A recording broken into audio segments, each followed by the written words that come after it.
Yaw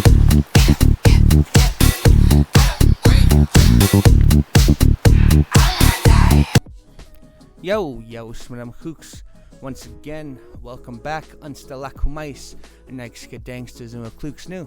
We skeletie dominu stem. Hello once again, welcome back. I need your eyes and your ears because I'm gonna learn you something. Well, hopefully.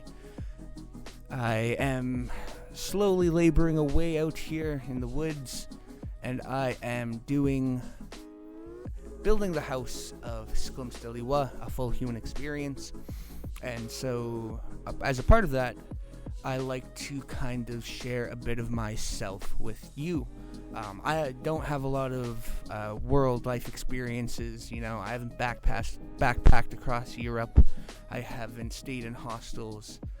I'm quite sheltered, quite well-to-do young man, and I would just like to tell you the story about my mother. Well, first we'll get into this is the present context, so kind of how this word relates to us today in the modern times, and how Sulh may have changed, but the values behind them have not changed, or how we view them may not have changed, or how they may have changed. That is what we will get into. And so the story that I'm going to tell today is slightly about how my mother taught me how to play basketball, because I think it just gives a good insight into people, like what I think of my family. Even though sometimes I don't always speak highly of them, I think very highly of them. And even though sometimes they can get on my nerves and irritate me, and I don't like dealing with them, I wouldn't trade them for anyone in the world. And, you know, that's my family is my team. That's my team. And I'll ride and die for them. No matter what my team needs, I'll play that position. And so, when I was about 12, we had moved back to Bellacoola, and I'd never played sports before.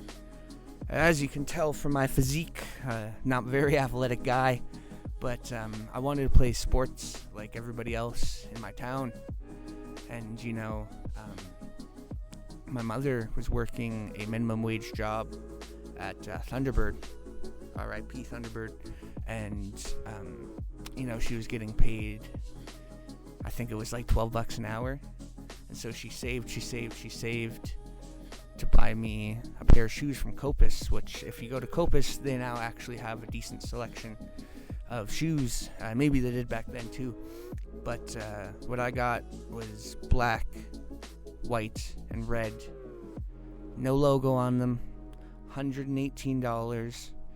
You know, they might as well have been gold-plated, because I've never owned something that expensive before.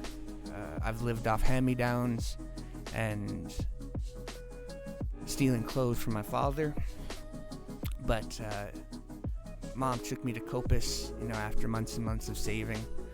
I picked out the cheapest shoes. They all cost the same, but it was my first practice. Mom came home from a large double shift, and no, I came home. Mom was cooking.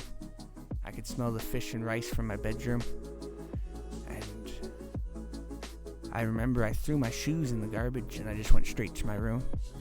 I laid there and I cried, because I don't know if you know this, but sports are hard, and especially if you've never tried them before. But so my mom sees my shoes in the garbage, and of course, you know, she gets really upset. She comes into the room and she says, "Draw, what the bleep and bleep and bleep bleep bleep bleep bleep bleep bleep is this?" And I tell her, you know, I'm not as good as the other kids. These other kids have been, she says, "It doesn't matter, because you will get good. And even if you aren't, it doesn't matter. You're doing this for fun. You're not trying to make it, you know, this isn't the NBA, this isn't blah blah blah, whatever. Like, this is Pee-wee Bellacoola basketball. If you want to play, you're going to effing play." And so she took me out, about 6 months, maybe 3 months pregnant, and she taught me how to play basketball in the wintertime. Never became an all-star, but I won most improved that year, and that was about as important as an MVP to me.